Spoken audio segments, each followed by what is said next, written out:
दोस्तों, अगर मैं आपसे कहूं कि आप हर महीने जो 1000 रुपए फास्ट फूड, OTT सब्सक्रिप्शन या बेवजह के खर्चों में उड़ा देते हैं, वही 1000 रुपए आपको आने वाले वक्त में लखपति या करोड़पति बना सकते हैं।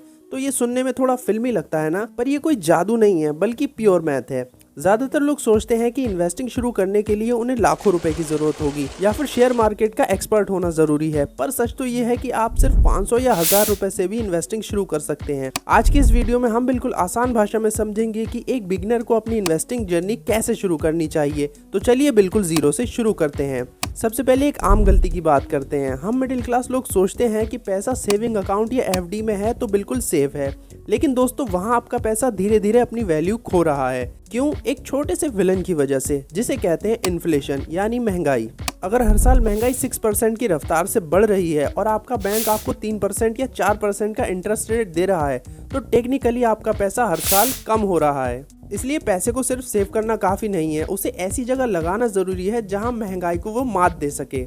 अब सवाल आता है कि शुरुआत कहां से करें। अगर आपको शेयर मार्केट की जीरो नॉलेज है तो आपके लिए सबसे बेहतरीन और सेफ रास्ता है SIP यानी सिस्टमैटिक इन्वेस्टमेंट प्लान। SIP का मतलब होता है कि आप हर महीने एक फिक्स तारीख को एक फिक्स अमाउंट जैसे कि 1000 रुपए, 500 रुपए या 2000 रुपए ऑटोमेटिक अपने बैंक अकाउंट से म्यूचुअल फंड में इन्वेस्ट होने देते हैं।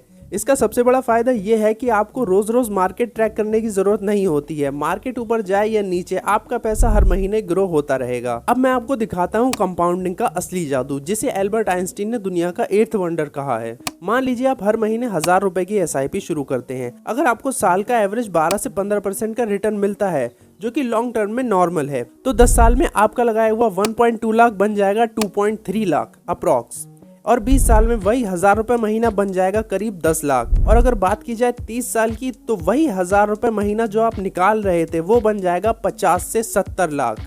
अब इसमें आपने देखा कि शुरुआत में ग्रोथ बहुत धीमी लगती है, पर वक्त के साथ साथ एक बर्फ के गोले स्नोबॉल की तरह बहुत बड़ी हो जाती है और एक हमें काफी बड़ा अमाउंट देखने को मिलता है। तो एक बिगिनर को किस म्यूचुअल फंड में इन्वेस्ट करना चाहिए? सबसे पहले सिंपल और सेफ ऑप्शन है इंडेक्स फंड। इंडेक्स फंड का मतलब होता है कि आपका जो पैसा है वो इंडिया की टॉप 50 कंपनीज में लग रहा है। अगर इंडिया ग्रो करेगा तो आपका पैसा भी ग्रो करेगा। दोस्तों, इन्वेस्टिंग में सबसे जरूरी चीज ये नहीं है कि आप कितने पैसे से शुरू कर रहे हैं, बल्कि ये इंपॉर्टेंट है कि आप कितनी जल्दी शुरू कर रहे हैं। और अगर वीडियो अच्छी लगी हो तो लाइक जरूर कर देना, और ऐसी सिंपल फाइनेंस वीडियो के लिए चैनल को सब्सक्राइब कर लो।